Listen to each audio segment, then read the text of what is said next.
侯爷，不好了！洛小姐她又跑了，好像是往南城门去了。我要立刻下江南去追回我的凌霜。侯爷执意要去吗？当然要去。此番回来，我要给他一个实实在在的名分。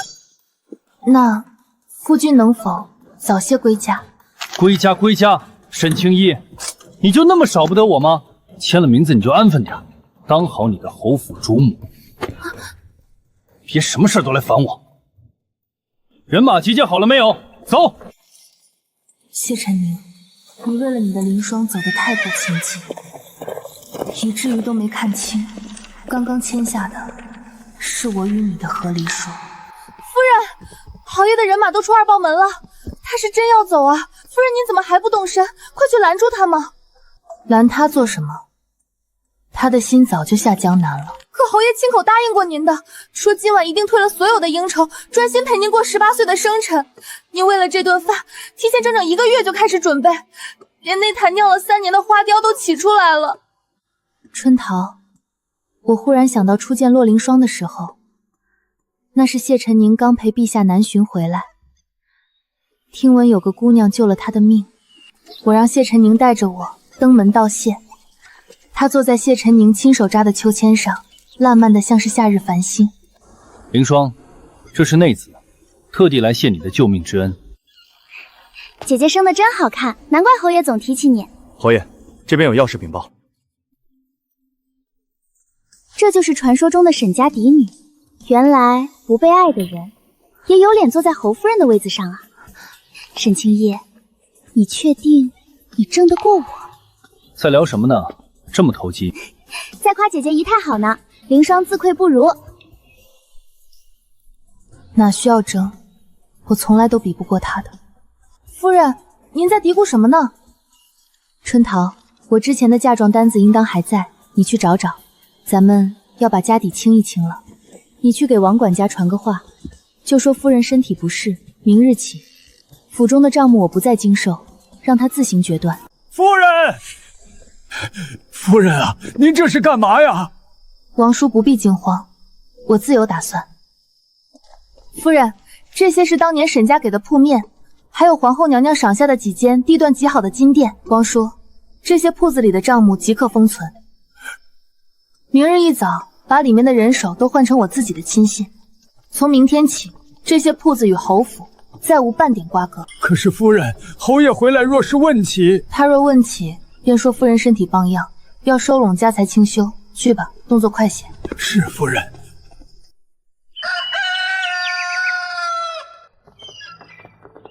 把这些海棠和茉莉都拔了。夫人，这可都是您进府第1年亲自移栽的，说是最喜这些花香。既是我种的，便随我一起消失。拔干净些，莫要留了残根，惹新人烦心。清理完这些，接下来就该整理我的行装了。夫人，这鸳鸯玉你也带走吗？奴婢还记得当年皇后娘娘让您选婿，您明明心里先意侯爷，却怕他无意。是啊，那天我绣坏了3个香囊，才勉强送出去1个作为试探。我告诉自己，若他回了礼，便是不便拒婚；若他没动静，我便自请出宫。结果侯爷隔天就回了这块鸳鸯玉。那天晚上，您攥着这玉，开心的整夜都没睡着。这一件件都是他第1年送的。那时候他下职回府，总要给我带些小玩意儿。侯爷那时候待夫人是真的好，奴婢当时真以为您会是这京城最幸福的女子。可是这所谓的深情，期限也只有短短的1年而已。青衣，我忙得很，别来烦我。没看见我忙着呢，一边待着去。沈青衣，你烦不烦啊？非要时时刻刻盯着我吗？世间好物不坚牢，彩云易散琉璃脆。洛凌霜出现之前，谢晨宁就已经厌烦我了。夫人，夫人，这是您的嫁衣，也要带走吗？既然心都不在了，留着这层皮还有什么用？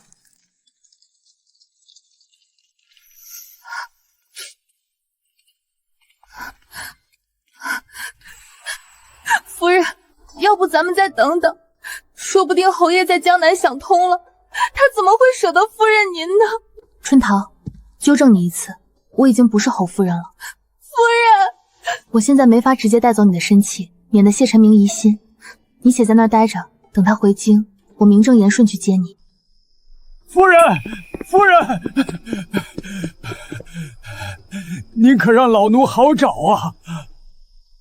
王叔，你有何事？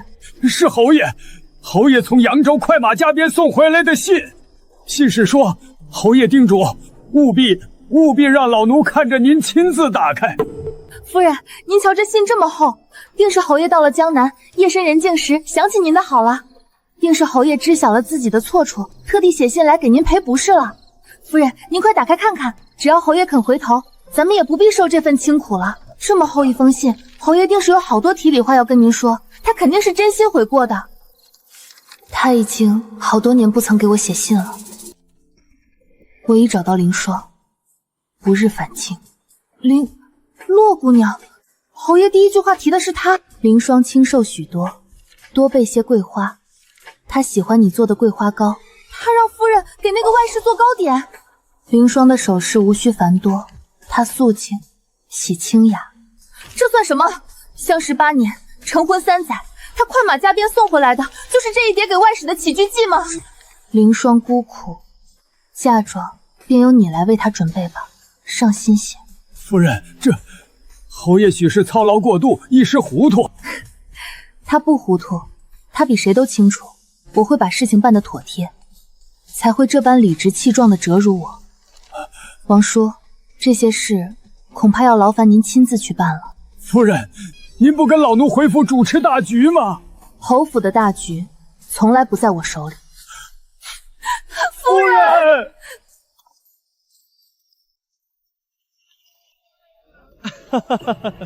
谢侯果然真风流啊！这天下人都急着往京城赶，唯独谢侯带着美人在江南流连忘返。可不是嘛！我还听说谢侯连给新人的婚礼事宜都一正托付给了京城那位夫人，让旧夫人置办新人的婚礼。不过话又说回来，嫂夫人当真不会生气？郭兄，这你就不懂了吧？咱们谢侯那可是御妻有道哦，愿闻其详。京城谁人不知，沈家那位对谢侯那是出了名的一往情深。别说只是娶个平嫂入魔，就算是谢侯现在让他自请降妻为妾，给洛姑娘腾地方，怕是他也会红着眼眶点头答应。谢侯，我说的可有半分虚假？他确实是个乖巧听话的。离京前，我亲口告诉他要娶凌霜继母，你们猜怎么着？他非但半句反对没有，反倒还红着眼圈催我早些回家。这般贤惠，真是让吾辈自愧不如啊！他那个人，这辈子就那点追求。侯爷，长风，这么急赤白脸的干什么？可是夫人回信了，你们瞧，怕是看完了我交代的婚礼事宜，开心的找不着北，特地写信来向我谢恩了。过来，遮遮掩掩做什么？这几位都是我的至交好友，有什么喜事直说便是。回侯爷，是王管家快马送来的口信，说夫人她离家了。离家？离什么家？不是让他在府里布置凌霜的院子吗？王管家说，连这些年他在府里种的花草都给挖了，他带着全部嫁妆，彻底离家了。你说他带着嫁妆走了？没想到向来端庄稳重的姐姐，居然也学我耍起小性子来。可她都是侯爷名正言顺的妻了，带着沉甸甸的嫁妆，还能去哪儿啊？都怪我，是我太任性了，把姐姐都带坏了。侯爷，咱们快些回去吧，若是把姐姐气得再也不回侯府，可就不好了。不回侯府，回他那吃人不吐骨肉的沈家。长风，去把咱们客栈的房间再续1个月。他既然想玩，我就陪他玩个够。我倒要看看，离了侯府，他还能去哪里？青姨，你刚才说什么？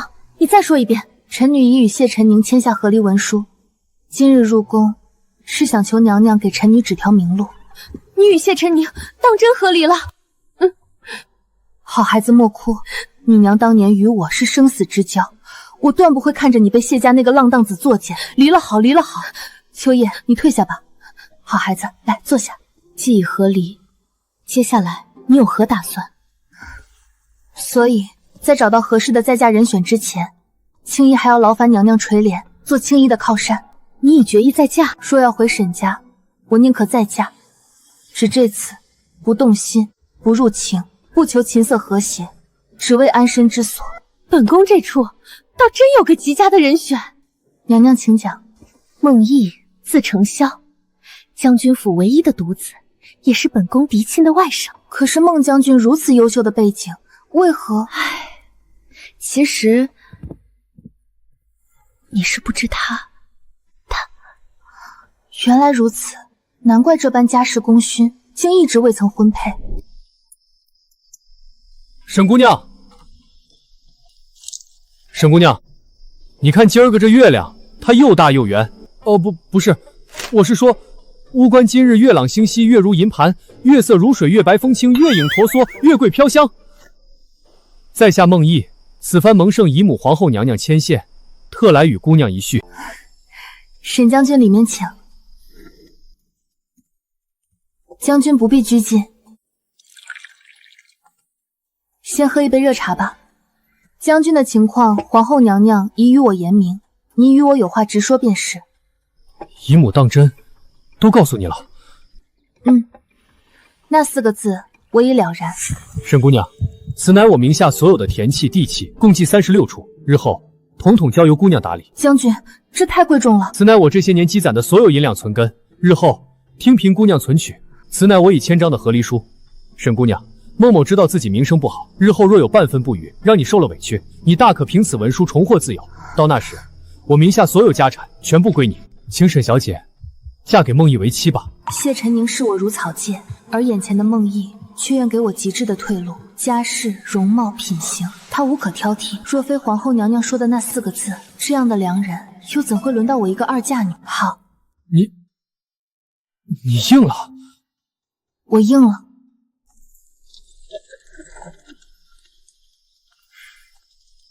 母亲，这便是我和您说的沈姑娘。满意，我真是满意极了。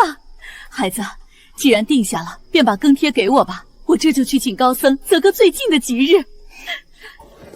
哎呦，我的孟公子、沈姑娘，真不是小的不识抬举，这匹云锦实在是不敢卖给2位啊。你说不敢，我倒要看看谁敢。沈姑娘，你瞧，今儿个这天气可真好啊，阳光灿烂，万里无云，微风拂面，春光淡淡。沈姑娘，我们去湖上泛舟吧。哎呀，我们快走吧。将军方才在绣房里是想说谁敢欺负你吗？娘子，莫要笑我了，我这不是想在你面前做个斯文人吗？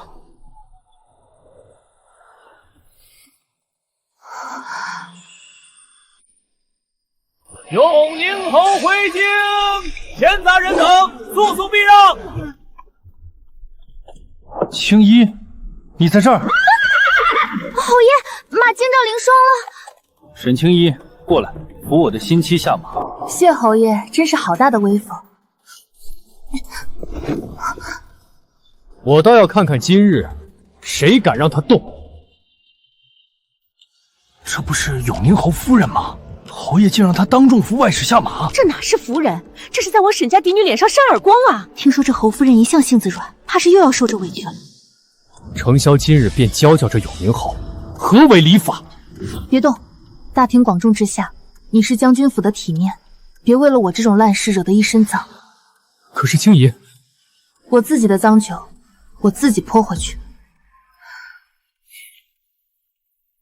沈青姨，你聋了？把本侯的话当作耳旁风。侯爷，要不还是算了吧，凌霜自己能下，莫要因为我让姐姐在大街上失了面子。你瞧瞧凌霜，再瞧瞧你自己，还不快滚过来！我看不是我聋了，是侯爷您病得不轻，怕是已经疯了。沈青衣，你知不知道你在说什么？我说侯爷怕是得了癔症，你我分明。沈青衣，你说我疯，你信不信我今日便休了你？哎呦，这侯夫人也真是一点面子不给啊！侯爷，您快消消气，莫要气坏了身子。你瞧瞧他，当众顶撞夫君，还有半点侯门主母的体面吗？都是凌霜不好，若不是我缠着侯爷多留江南2日，才让姐姐心生怨气，当众与侯爷置气。说到底，还是姐姐心里太过在乎侯爷了。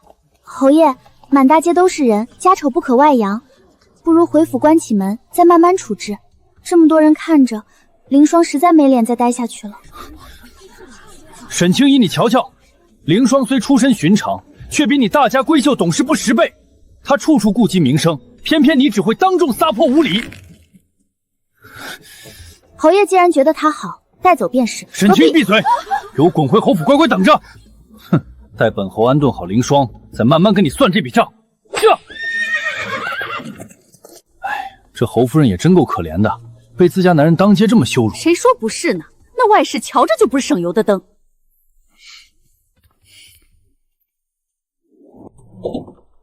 小姐，那个侯爷实在是欺人太甚。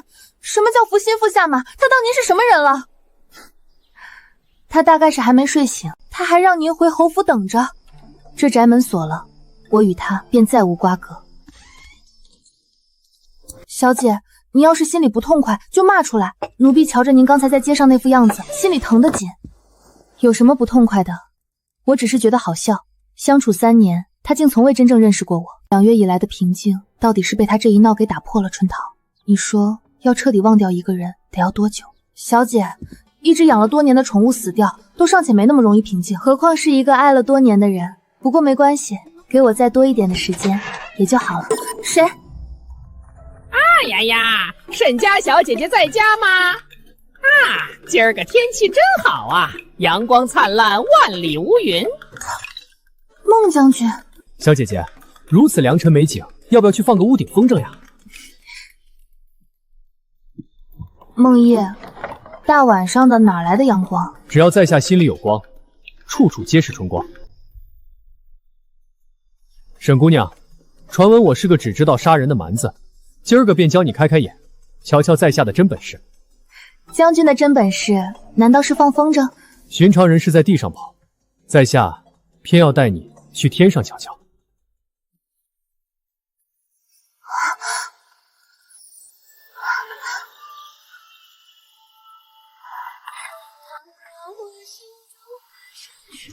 如何？这风景可还入眼？惬意，当真惬意。有个问题，在下憋了一路了。将军请讲。谢晨宁那种人，你为何会喜欢他？原来将军都看出来了。瞎子才看不出来，他那双眼长在头顶上，根本瞧不见你半点好。沈姑娘，你这般聪慧的人，当初到底是看上他哪一点了？我为何会喜欢谢晨宁呢？将军可曾试过，在冰天雪地里快要冻死的时候，突然有人给你递了一块烧得滚烫的炭？你是说，他曾经帮过你？是啊，在那个吃人的神府里，只有他曾经愿意伸出手拉我一把。我8岁那年父母双亡，在那之后，沈家便成了我的牢笼。叔叔婶婶惦记家产，堂姐妹把我当下人使唤，不打不骂已是恩赐。沈家那些人竟敢如此待你！寄人篱下，命不由己。可唯独每年堂兄把谢晨宁带回沈家小住的那段日子，是我在那座府邸里过得最轻省的时候。只要谢晨宁在，他就会替我说话，哪怕只是随口一句，沈家人也会收敛许多。就因为这个？不只是这个，他不在的时候，还会偶尔给我寄信，信里问我吃穿是否有短缺，叮嘱我若是受了委屈，一定要写信告诉他。将军，你出生在木门，或许不懂，在那段漆黑孤立的日子里，一星半点的火光也会被我当成救命的太阳。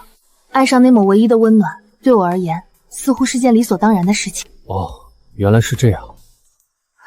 将军，别叫我，在下正在反省，反省当年为什么没能更早一点点遇见你。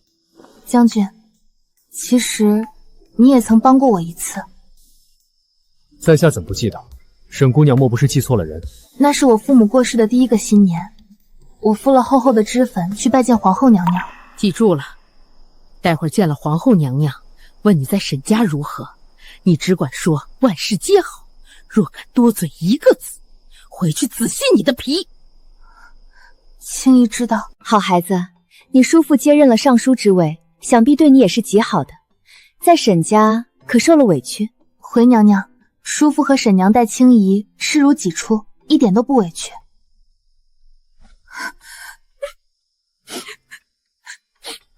哪里来的丑八怪，抹这么厚的面粉在这扮鬼呢？哭得更丑了，你这脸是被石灰云粉刷过吗？你这……哎呦喂，别哭了，我的姑奶奶，我这嘴臭，我该死啊！谁打的？你告诉我，小爷现在就去给你打回来。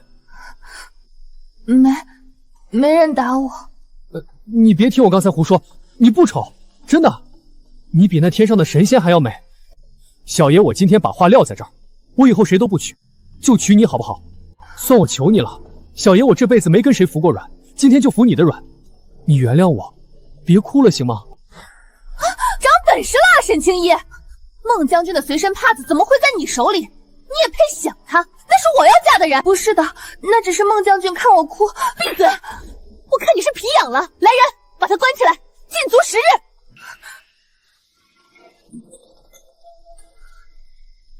将军，那一顿打让我记了10年，从那以后，我见到你就绕道走，唯恐再跟你扯上半点干系。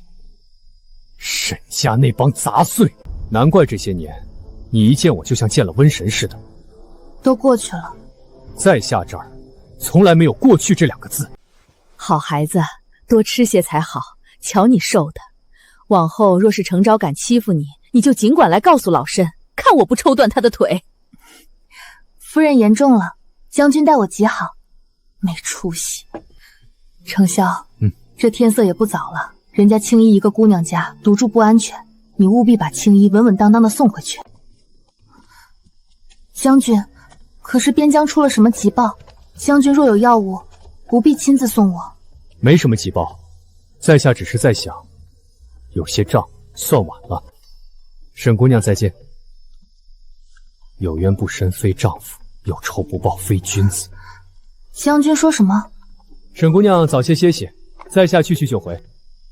春桃，你刚才听清了吗？他跟谁有仇？奴婢也没听清，只觉得将军这架势倒像是要去跟谁拼命。小七，过来。将军，属下在，去查查沈家那几个堂姐现在都嫁到哪儿去了啊？有冤不伸非丈夫，有仇不报非君子。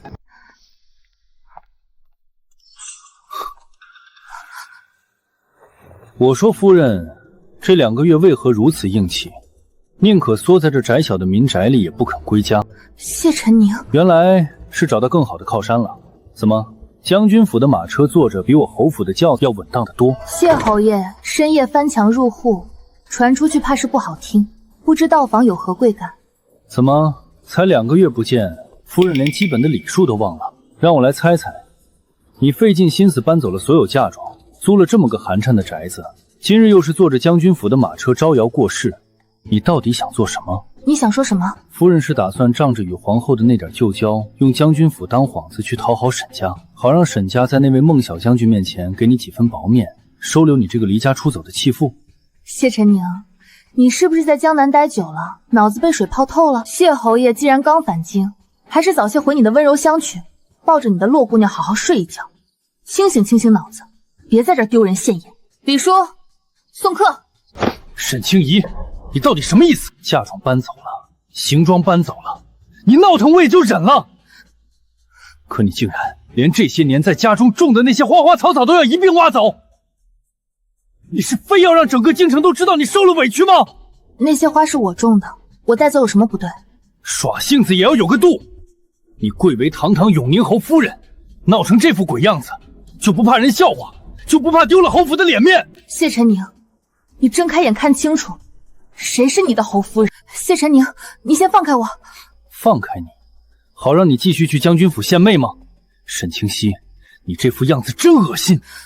我问你，离京那晚在侯府门口，我让你签的那份文书，你到底看没看一眼？什么文书？不就是你那几间铺子的转让，或者是你想借机多讨要些家用，那种家宅琐事，本侯当时归心似疾，哪有功夫去细看里面的弯弯绕绕？你竟然一个字都没看？看了又如何？不就是签个字吗？我谢家缺你那点银子，还是缺你那几间铺子？只要能让你闭嘴，不再阻拦我去江南，签什么我都认了。沈清怡，你疯了吗？笑什么？我笑我痴傻。那一晚，我思量再三，踌躇再三，那般郑重的跪在地上递到你面前的，是和离书啊，谢晨宁。你说什么？和离？原来我豁出所有自尊求来的了断，在你眼里，连抬一下眼皮的资格都没有。李叔，请谢侯爷出去。既然他当时没看，那现在这封信对他而言，想必也不重要了。沈清一，你敢算计我？那东西没经过官府备案，根本不算数。不愧是谢侯爷，你永远有办法，在我以为已经穷途毕解、彻底死心的时候，继续羞辱我，羞辱我对你那8年的感情。和离，沈清怡，你这出戏演的可真够大的，费尽心思把这些陈年废纸塞到我面前，无非是想要我紧张你，想要我把心思从凌霜身上挪回来。你想多了。我想多了，可你没听过一句话叫东施效颦吗？你学着凌霜离家出走，学着她闹脾气，却不知这只会适得其反，让我觉得你面目可憎。现在全京城都传遍了，将军府的孟毅正在议亲，你这2个月住在这破宅子里，又跟将军府的马车拉扯不清，打的什么主意？真当本侯瞧不出来？哦，谢侯爷不如说说我打的是什么主意？你是想仗着以前在皇后面前卖乖讨来的那点情分，去求皇后给孟毅和你那几个姓沈的堂妹牵弦线，对不对？被我说中了吧，沈清溪，别做梦了。你也不拿镜子照照沈家那些人的嘴脸。孟毅是什么人？那是杀人不眨眼的鬼将军，当年全京城的豪门贵女由着他挑，他连眼皮子都没抬一下。你那几个堂妹，要姿色没姿色，要品行没品行，整个京城谁不知道他们是些什么货色？你居然想拿他们去讨好将军府，想拿这桩亲事当人情，好让你那狠心的叔父沈娘重新接纳你。我告诉你，别异想天开了，没有我永宁侯夫人的头衔护着，你沈清怡连沈家的门都聒噪。沈清怡，你这疯妇，竟敢对我动手！我不仅敢动手，还要明确的告诉你，我就是想让孟毅和姓沈的结亲，那又如何？这京城只要孟小将军点个头，谁家不抢着攀高枝？好，好，沈清叶，你真是长本事了。离了侯府，你以为沈家那帮吃人不吐骨头的亲戚会真的待见你？有本事你这辈子都赖在沈家，别回头哭着求着回我永宁侯府。我谢晨宁在此发誓，永宁侯府的大门，你休想再进半步。大家动作都小心着点儿。将军，之前在凤仪宫，我与皇后娘娘早已商议妥当，青衣毕竟是2家，一切从简，不办喜酒，连聘礼都免了。那怎么行？将军，沈姑娘，将军府就我孟承霄一个独子，我爹娘盼了几十年，就盼着这么一次大喜。此战刚定，边疆安稳，我要办，就必须办得热热烈烈、风风光光。我要让全京城的人都睁大狗眼看清楚，我孟毅娶妻是这辈子最荣耀的事。小姐，将军这是真心要给您体面呢。将军如此坚持，所以这流程1分也不能少，10里红妆，8抬大轿，缺一样我都不答应。好，全凭将军做主。走水了，快来人啊！库房走水了！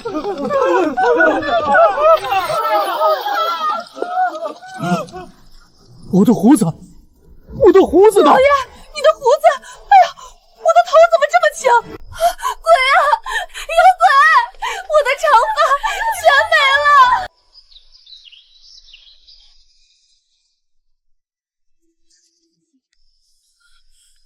清溪啊，叔父求你了，跟我们回老宅住吧。是啊，是啊，叔父这是何意？当日可是你们说和离之女辱没门风，不许我进门的。哎呀，那都是胡话。昨夜请了高僧指点，说府中连遭横祸，是因为你是沈家福星，只有你回去，才能压得住那些邪祟。既然婚事要大办，这租来的宅子确实窄小了些，那便依叔父所言吧。瞧瞧这气派，这聘礼都送了1日1夜了，还没送完呢。将军府这是真把沈家姑娘当宝啊！我看沈家这院子都要塞不下了。黄金3000两，明珠100颗，西域贡缎50匹。小姐，沈家人现在脸都绿了，想贪又不敢，还得点头哈腰的伺候着，真是痛快。小姐，您是不知道，外头那永宁侯府也放出话来了，说是初8那天，那养了2年的外室洛凌霜要8抬大轿从正门抬进去当正头夫人呢。那是她的自由，与我何干？可谢晨宁分明是存心的，他给洛凌霜备下的聘礼，听闻比咱们将军府送来的只多不少。这全京城的人都说，永宁侯这是要和将军府打擂台，比谁更疼心腹呢。他倒是舍得拿侯府3年的积蓄去给一个外室撑场面，倒真像他谢晨宁能干出来的荒唐事儿。到底是回了沈家，这院墙虽高，却没了我那小宅子自在。可不是嘛，那大房的嬷嬷半个时辰来巡3回，美其名曰伺候，实则是盯着咱们。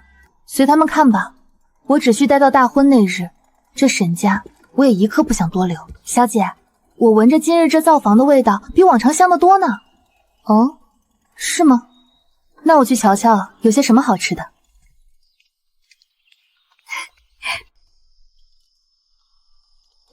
将军，你怎么在这儿？沈姑娘莫动，这烟大，仔细熏着你。在下听姨母说你这2日右口不佳，特来露一手。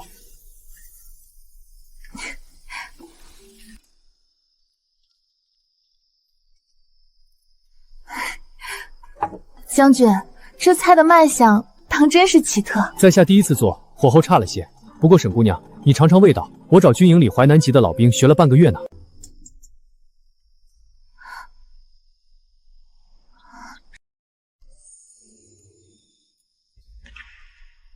怎么了？怎么了？是不是太咸了？还是鱼刺没挑干净？沈姑娘，是在下笨手笨脚，这菜当真做的这么难吃吗？不是，难吃你就说，下次我不做了，再也不做了。我现在就把它拿出去倒掉，喂狗都行。别哭了，我的姑奶奶，你这一哭，小爷我心都要碎了。将军莫懂，谁说难吃了？那你哭成这样？自母亲过世后，已经好多年没有人为我做过这个味道了。我是高兴，也是想家了。只要你爱吃就好，往后在南疆，只要你想吃，在下天天给你做。小姐，刚才将军府送来了南疆的舆图，说那边风大沙多，还特意送了几件防风的斗篷过来。南疆虽远，但天地宽广，等成婚之后，咱们便随将军一道去。小姐当真决定了？那边日子苦，比不得京城繁华。京城虽好，却满是枷锁，南疆有他在，便是我的心安处。春桃，一会儿带我换件衣裳，你陪我去集市逛逛吧。好。小姐，这只钗子很是适合您呢。掌柜的，这只钗还有那一排点翠的，本姑娘全要了。哎呦，这不是未来的侯夫人吗？您稍等，小的这就给您包起来。小姐，这已经是第3家了，咱们看中什么他就买什么，这分明是存心堵咱们呢。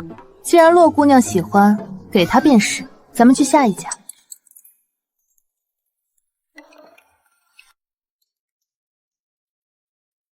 这位小姐眼光真不错，这可是咱铺里上好的胭脂。哟，这位贵人，您瞧瞧这盒胭脂。不必试了，但凡是那位姐姐瞧过的，统统给本姑娘包起来。姐姐莫怪，侯爷说了，如今凌霜要做侯府的正头夫人，这行头自然不能落了俗套。我就不信这下在药房还能碰见那落颜霜。掌柜的，薄荷、金银花、连翘这些驱邪降火、清热散瘀的药材，多备几副。你怎么又跟来了？哎呀，姐姐这点的药怎么全是驱邪降火的？这是离了侯府，心里烧得有多躁郁啊！药是治病的，总比某些人心里的烂疮好医。我原打算买些姐姐喜爱的，将来等姐姐待不下去了，求着要回侯府时，也好与姐姐一同使用。但这寒凉之药，舒妹妹实在无法苟同了。毕竟我现在身子归贡，受不得这凉气。掌柜的，这药方你瞧仔细了，给本姑娘抓几副上好的安胎药，要年份最久的血燕和老参，半点马虎不得。这可是侯爷的命根子。是，洛姑娘放心，小的一定照办。安胎药2个多月了呢，姐姐恐怕还不知道吧？这孩子正是那天侯爷为了我，头也不回的抛下你，追去江南时怀上的呢。老板，照这个抓。姐姐，你说你这是何必呢？放着侯府的正经婚事不管，非要跑回沈家去掺和那些破事儿。对了，喜服订好了吗？怕是订不到了吧？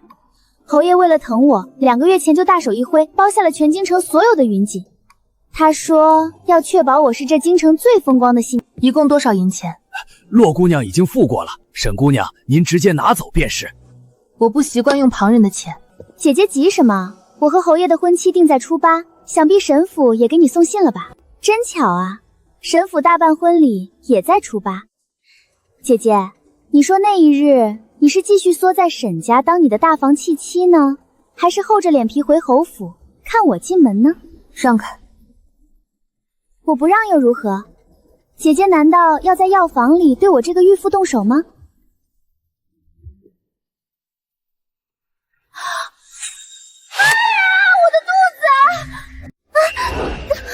沈清怡，你在干什么？侯爷，别怪姐姐，是凌霜自己没站稳，惊扰了姐姐和肚里的孩儿。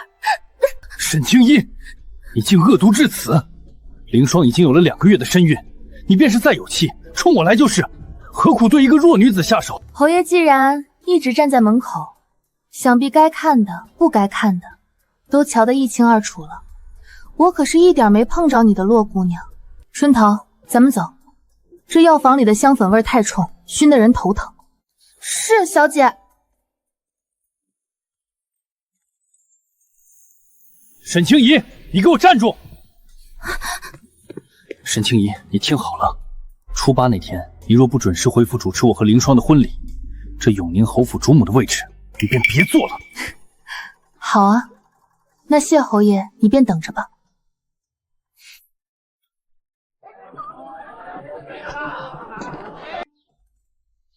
小姐，您说那谢侯爷是不是真的魔怔了？全京城的官员谁没收到将军府的喜帖？只要他随便找个人打听，就知道初8那天孟将军要娶的沈家嫡女到底是谁。他大概是觉得这世上的女人都该围着他永宁侯转，他竟然还让您初8那天回去主持他迎娶万氏的典礼，我看他真是疯了。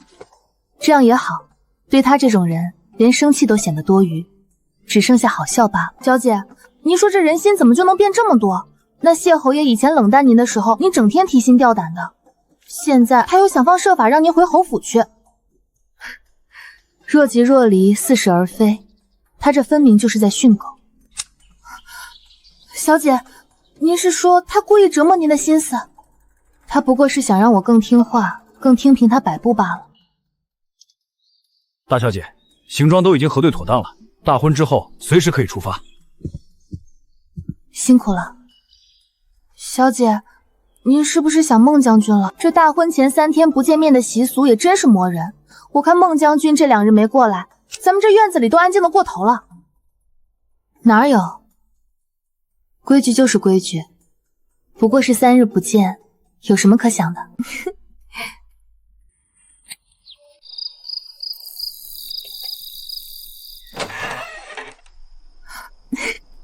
孟承霄，你疯了不成？沈姑娘，睡了吗？这都什么时辰了？堂堂将军放着大门不走，竟学贼人爬窗。别开拳了，喜娘说婚前不能见面在下，在下就看一眼，不算坏了规矩。清溪，我问你，明日我当真要娶你了吗？是啊，将军。那你呢？你当真要嫁我了吗？不是为了躲沈家，不是为了应付姨母，是真正要嫁给孟承霄了。是啊，我当真要嫁了。好，小爷我不，在下知道了，在下这就回去准备。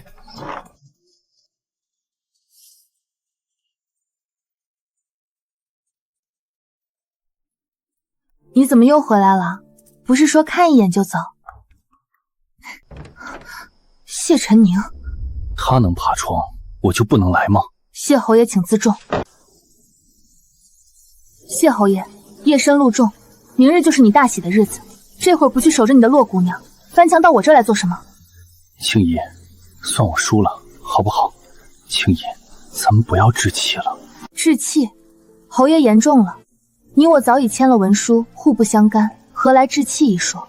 你离开的这些日子，我没有睡过一个好觉，闭上眼全是你当年在书房等我的样子，睁开眼满屋子都是你挖走花草后的冷清。是我错了，我不该在你生辰那天抛下你。我答应过你，每个生辰都会陪着你，是我食言了。青衣，你随我回去，只要你点头，明日的婚礼立刻取消。取消？那洛姑娘腹中的孩子呢？我不娶她了，让她回庄子上去，或者给她一笔银子安置。只要你愿意回来，永宁侯府的主母永远只有你一个人。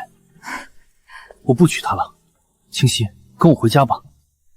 青姨，你笑什么？我是认真的。只要你跟我回去，洛凌霜的事，咱们还按最早商量好的来。只让她进府做个妾室，名分绝不会越过你去，好不好？谢侯爷，你把婚姻当成什么了？又把我沈清怡当成什么了？招之即来，挥之即去，说娶就说，不娶便能弃如敝呀。那是为了安抚你，只要你肯回来，我保证，永宁侯府唯一的妻子只有你一人。谢晨宁，你还是不懂，我要的从来不是那个主母的虚名，而是你从未给过的尊重。沈清宇，你开门！我已经低声下气到了这种地步，你到底还想如何？放眼京城，除了我，谁还会要你一个合离过的孤女？你当真要为了那点可笑的自尊去当一辈子老姑娘吗？沈清怡，谢晨宁，你早就出局了。好，沈清溪，我看你能降到几时？明日便是初八，你要是不回侯府跪着求我，我定要让你在这京城再无立足之地。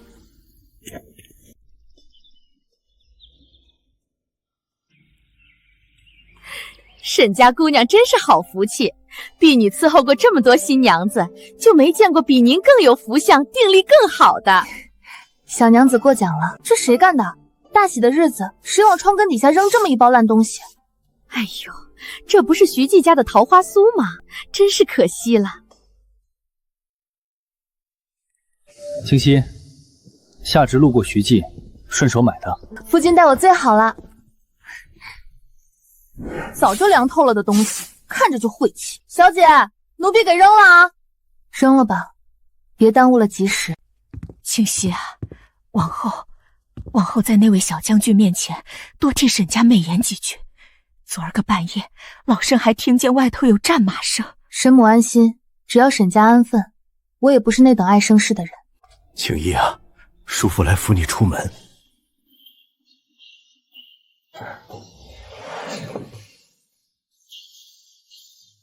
新娘子出门啦！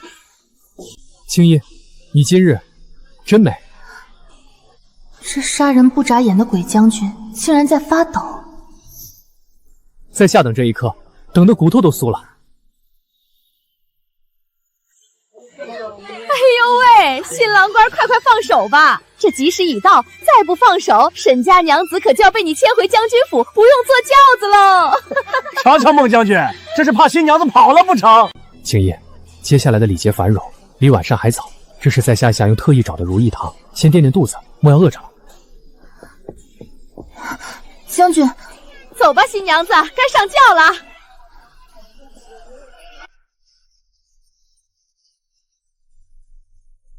起轿！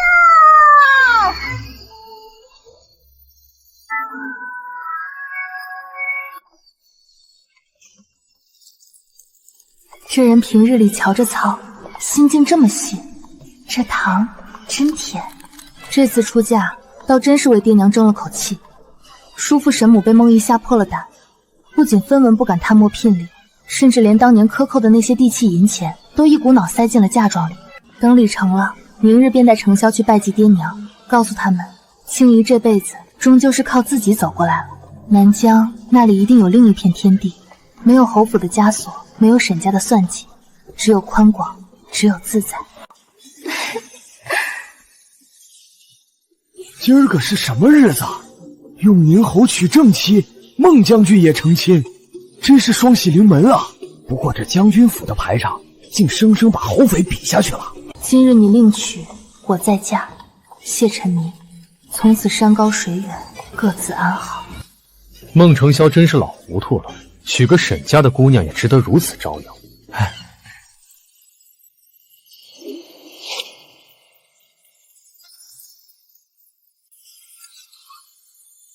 侯爷，你怎么了？赶紧走啊！莫要误了洛姑娘进门的吉时。那是谁？将军府娶的人是谁？小的不知啊。您不是勒令所有与沈府有关的消息都不许进侯府吗？连喜帖都给撕了。沈青衣，是沈青衣！侯爷小心！侯爷坠马了！夫妻对拜。孟承霄，你这卑鄙小人，给本侯滚出来！谢侯爷，这里是将军府婚宴，你无帖不得入内，滚开！谁敢拦本侯的路，放我进去！放他进来。孟承霄，你竟敢仗着将军府权势蔑视律法，强夺无期！我要入宫灭圣，我要参你个抄家灭族之罪！这到底是怎么回事？永宁侯不是今日也要成亲吗？看来是抢了正义夫人了，这下热闹了。青衣别怕，我就说你性子那么软，怎么会无缘无故不肯回侯府？一定是孟毅胁迫你的，是不是？他看中了你沈家的身份，想要拿你当人质。你那么爱我，连半日都离不得我，怎么可能真的嫁给他？我明白了，是他仗着皇后的权势，逼着沈家把你送过来，对不对？沈青衣，你说话呀！只要你点头，我今日拼了这侯爵不要，也要带你走。闭嘴！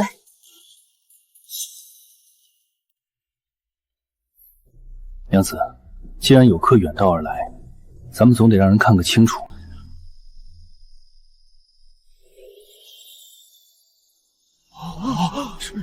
去吧，把账算清，有我在，放心。夫君。怎么会？青怡，你竟然真的？谢侯爷，别来无恙。我们才是夫妻，全京城都知道你是我永宁侯府的夫人。青怡，是不是他逼你的？你一向胆小，是不是他拿沈家威胁你？看来谢侯爷贵人多忘事。2月前离京那晚，你在那份文书上签下的大名，难道也是旁人逼你的？文书，那份铺子，不，那不是铺子转让，是和离书。谢晨宁，如果你还是不信，大可现在就去京兆府查验。和离书已于1月前正式备案，如今我的户籍已不在你谢家。青衣，我不是有意的，那天我太急了，我以为那只是你耍的小性子，我以为你永远都不会离开我，所以我回青衣，我不娶洛凌霜了，我这就把她送走，咱们重新开始，好不好？谢侯爷请自重，如今站在你面前的是将军府的正妻。谢侯爷，无论你刚才在想什么，或是过去3年你以为我是什么样的人，现在都不重要了。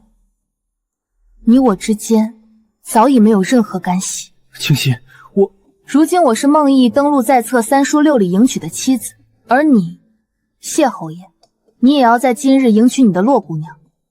吉时还没过，快请回吧，莫要让你的家人等久了。堂堂永宁侯，今日竟然这副样子闯入将军府。谢侯爷，闹成这样就不怕人笑话，就不怕丢了你侯府的脸面？怎么会这样？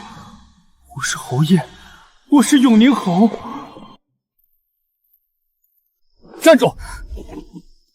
你想来就来，想走就走，当将军府是什么地方？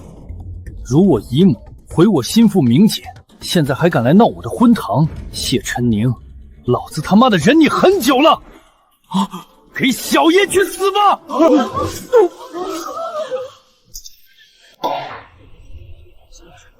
各位客官，要说这京城近日头一桩大消息，莫过于那位永宁侯谢晨宁了。放着家里的明珠不宠，偏去捧个榆木。更荒唐的是，人家姑娘早与他签了和离书，他竟还懵然不知。可不是嘛！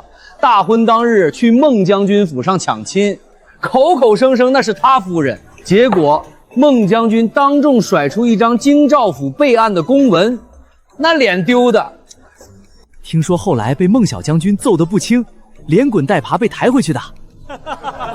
岂止是不轻，那是下死手揍的，估摸着没个10天半个月，那位侯爷是下不来床喽。春桃，大婚那日我趁着谢晨宁重伤卧床，将你的卖身契买了回来，日后在这将军府里，没人敢再欺负你。谢夫人，无论如何，夫人您在哪儿，春桃就跟在哪儿。哎呦，小将军可醒了？还是这么闹腾？回夫人，醒了有一会儿了，嗓门大的隔着2道院墙都能听见，一直嚷嚷着要见夫人呢。奴婢都怕他把房顶给掀了。我进去看看吧。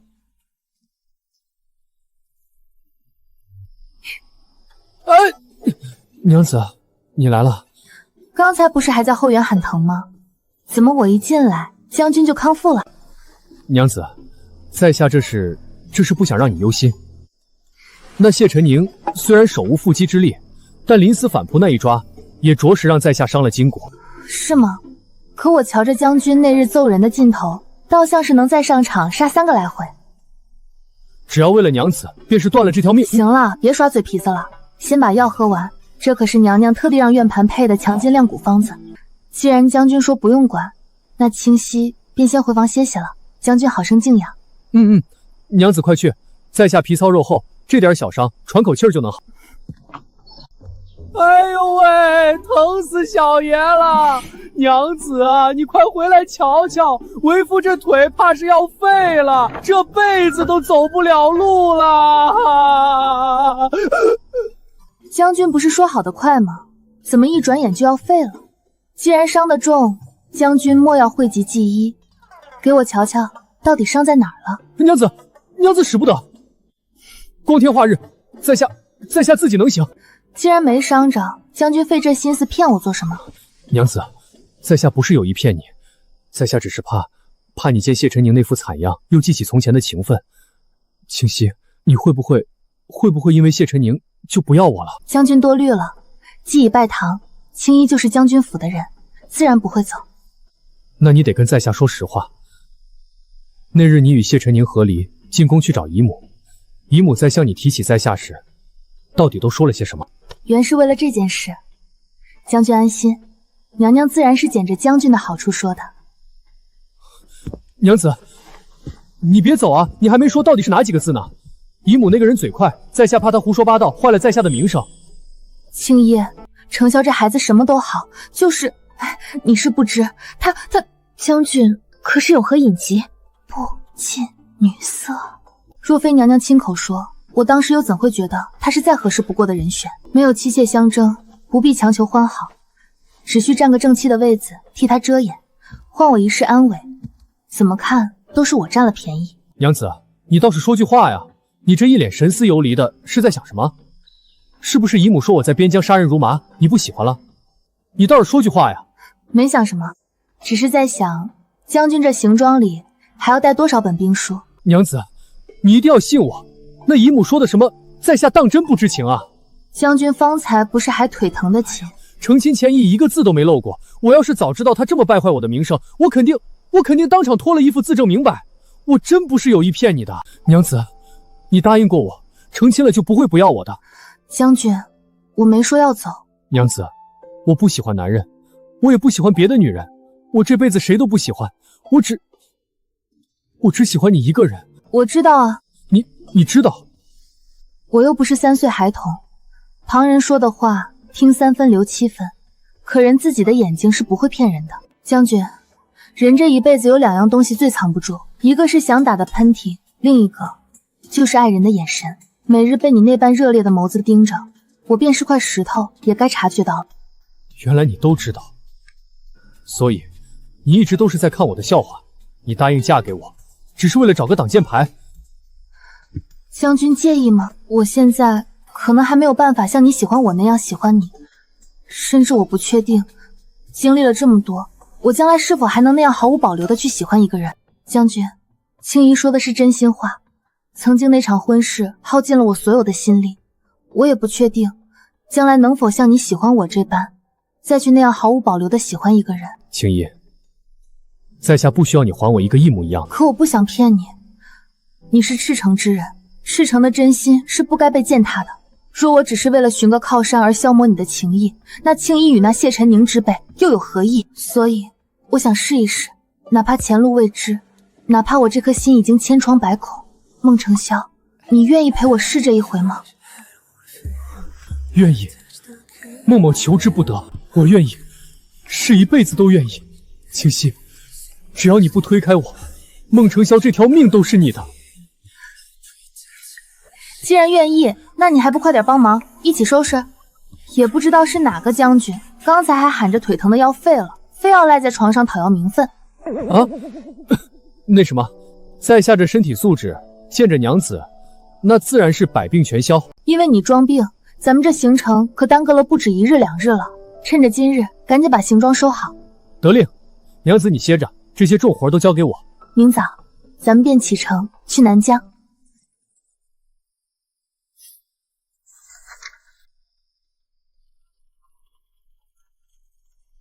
南疆天高地远，受了委屈不许忍着。程潇要是敢欺负你，你只管差人回来告诉姨母。青衣多谢娘娘厚爱，这块令牌你收好了。持此牌者，大魏境内无需路引，各州各郡皆可穿梭自如。娘娘，这太贵重了。乖孩子收下，你要记住，往后你不仅仅是孟家的媳妇儿，更是我护着的人。若有一日觉得倦了，京城永远有你的位子。孟承少，我可把青衣交给你了。她要是少了一根头发，你这辈子也别想踏进京城半步。姨母放心，在下就算把自己弄丢了，也绝不会让青衣受半点委屈。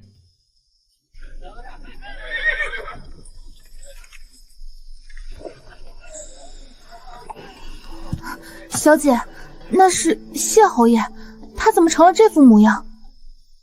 大概是坠马后的旧伤吧。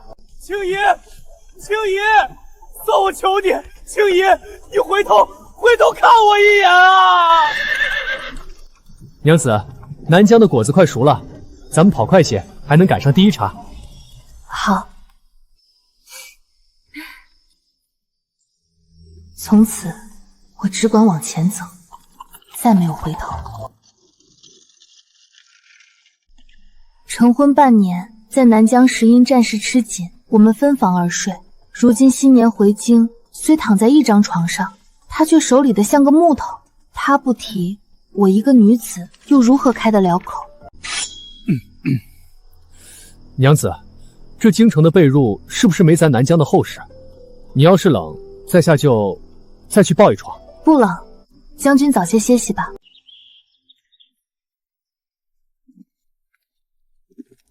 小姐，您听说了吗？那永宁侯府现在乱成一锅粥了。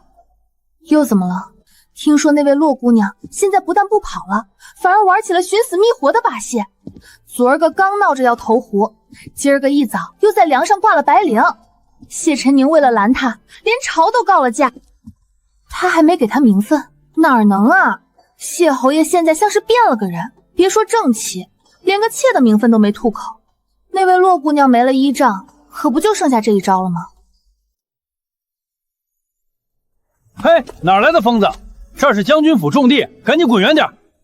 青衣，你在里面对不对？侯爷，快回吧！洛姑娘已经爬上换城河的石桥了。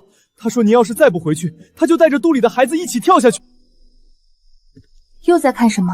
娘子，在下觉得这屋子风水不好，总有游魂在窗外晃荡。要不咱们明儿个换间房睡？这洛姑娘不是昨儿个刚来闹吗？怎么今天又来了？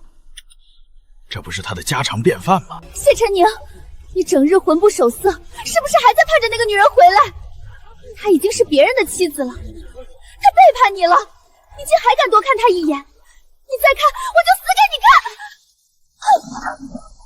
不落血了，救命啊！这下洛姑娘九死一生喽。洛凌霜这命是保住了，可那9个月的孩子，终究是没能见一见这人间。程潇，那影子处在那儿实在瘆人，咱们回京几日，他便守了几日。要不按你说的，咱们搬去西侧的厢房睡吧。不行，我想明白了，小爷我这辈子还没怕过谁，我可不能被他吓跑。程潇，娘子放心，在下自有法子让他自己滚。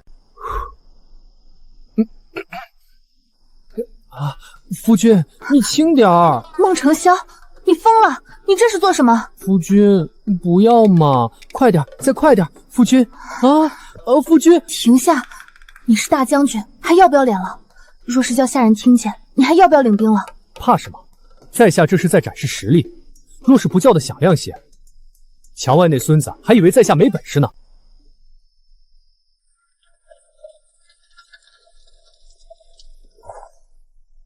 娘子慢些，脚下有砖。这京城的地儿就是没边疆的屏障。程潇，我只是有孕，又不是断了腿，你且消停些。嬷嬷，咱们离京这大半年，那永宁侯府真的彻底散了？可不是嘛，那位洛氏自打没了孩子，整个人都魔怔了，成日里在府里寻死觅活。半年前的一个深夜，他发狂点燃了床战，说是要烧掉害他的鬼。那火借风势，烧得极快，把整个永宁侯府都给烧没了。那侯爷呢？火势太大，侯府半边天都烧红了。洛氏没救回来，侯爷为了冲进去救人，半边脸都被燎得没了人样。再加上1年前他在婚宴上折辱皇后，惹恼了圣上，爵位早缩了，这回连官位也丢了。如今啊，那侯府就是一滩废墟。娘子，下回我学那个原啼声给你听，保准阿莹在肚子里都得跟着乐。你呀，总没个正形。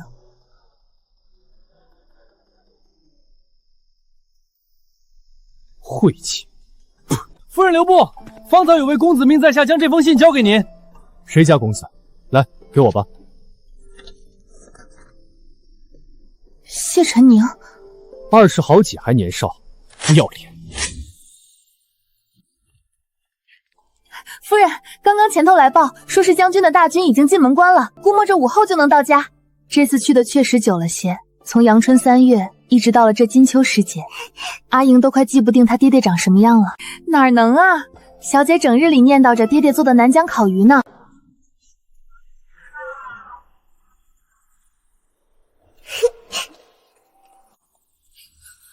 阿莹，别乱跑！这布衣上全是补丁，遭遇多大的苦难啊！孩子拿着，这是城东徐记的桃花酥。爹爹，是爹爹回来了！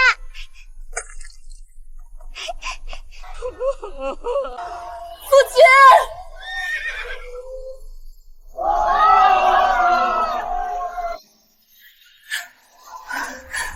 你总算回来了。娘子，在下这次又在边疆学了几道好菜，等回家亲自做给你尝。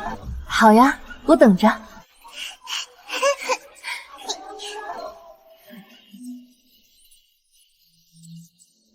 知乎者也，能抵得过敌军的千军万马。在下是拿刀的，不是拿笔的。哎呦，我的小祖宗，那可是老将军亲手批出的古本啊！你这个孽障，今天老夫不抽掉你一层皮，我就不姓孟。打便打，撕这一本，在下绝不读下一本。瞧瞧，这都第几回了？老夫人疼得心肝肉的哭，老将军却铁了心要让他从文。咱家这小公子那是实打实的鬼见精，非得要上阵杀敌。我看这天底下就没他不敢闯的死穴。你这混账，读点书是为了让你明理，在下懂道理。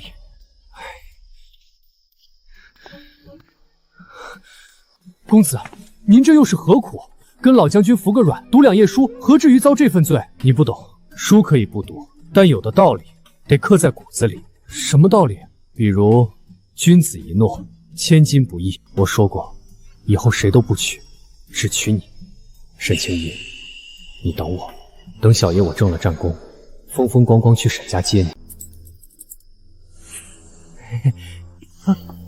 孟小将军，您拦着小的有何贵干？听好了，你们府里那个寄人篱下的小姑娘，要是再让我瞧见她脸上多一个红印子，小爷我就不只是打断你的腿了，我会带兵翻了沈家的围墙，把你爹、你娘，还有你全家老小的头发，通通削个精光，滚！我是不是又太凶了？那小姑娘见着我就像见着鬼似的。去，想办法塞给那个叫沈什么的丫鬟，动作轻点，别说是小爷送的，省得她吓得又哭。公子，那位姑娘叫沈清怡，您这药送了3回了，也不知道人收着没？废什么话，让你送就送。小爷我进宫向姨母辞职去了。丞相，战马都备好了，还有什么落下的？那个姨母，在下最近老瞧见一个经常来你这儿哭鼻子的沈青青，还是沈依依来着？沈青衣，管她叫什么，反正我看她那副受气包的样子，在沈家日子肯定不大好过。既然那是你的人，你就多照着点呗，省得每次见她都像被水泼了的鹌鹑，看着碍眼。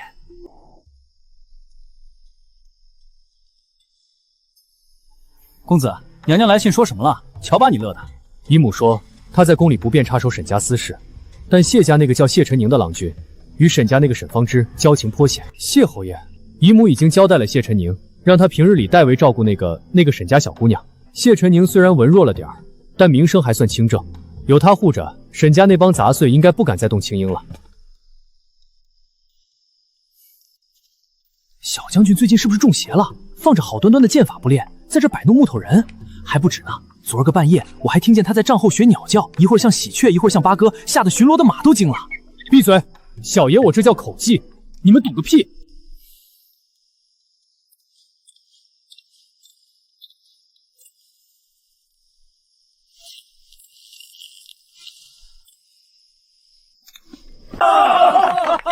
怎么样？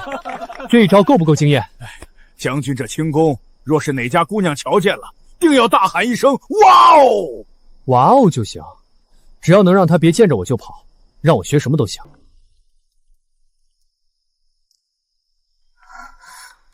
这味儿对吗，老王？你确定你们淮南人爱吃这么甜的鱼？将军，清淡鲜甜才是正宗。沈姑娘的母亲可是地道的淮南大家闺秀，最思念的一定是这口鲜香。您这火候得收一收，别把鱼肉给铲碎了。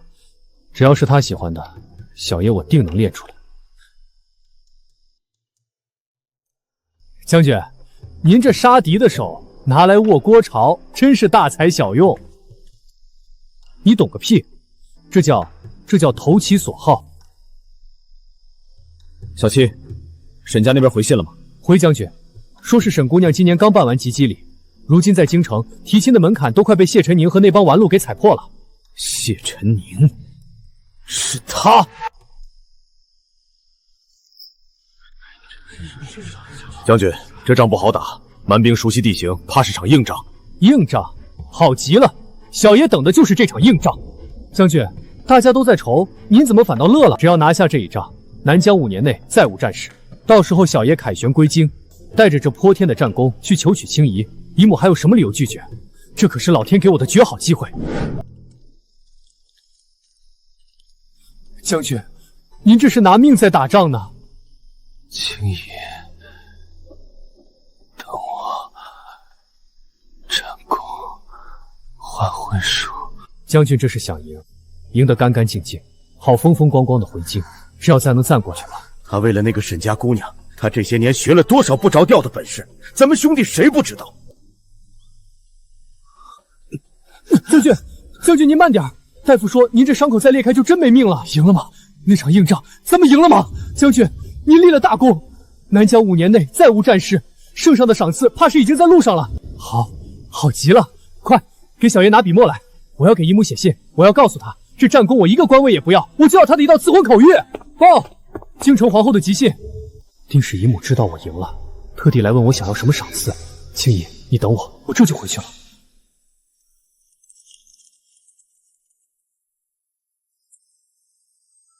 赐婚，谢家郎君，谢晨宁。哎，将军，你干什么？没醒，居然没醒！将军，您怎么了？将军，别砸了，你会没命的！小七，我好像听见心口退裂的声音了。原来心碎是这个样子的，一寸一寸全裂开了。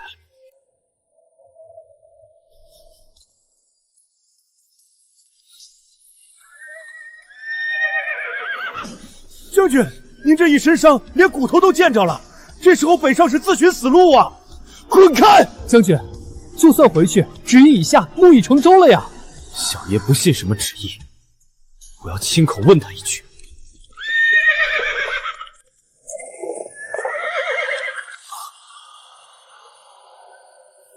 沈清逸，你说过要等我凯旋的，为什么不等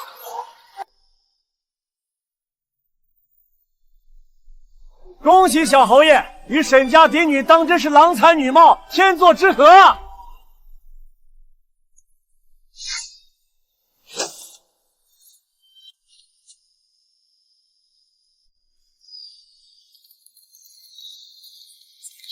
真是一桩美谈啊！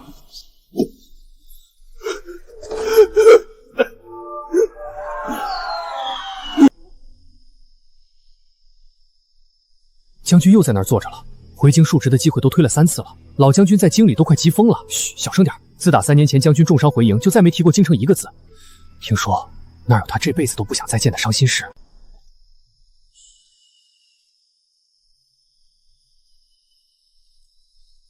再好的风筝，断了线，也就找不回来了。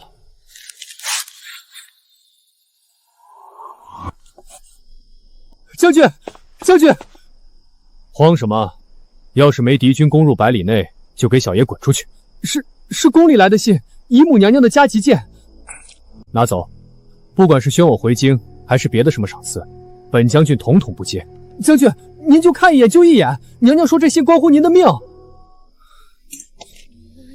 太好了，清溪，等着我。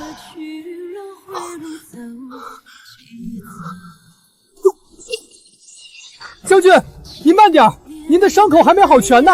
备马，全军留守。将军，您要去哪儿？去接我的小姑娘，回家。沈清一，这次小爷死也要死在你前面。